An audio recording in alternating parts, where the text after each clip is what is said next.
This is Dr. Shiva Ayyadurai, real solutions to real problems.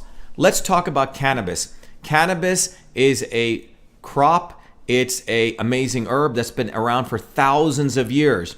Now in the United States, there's a big discussion on legalizing it across federal and state lines.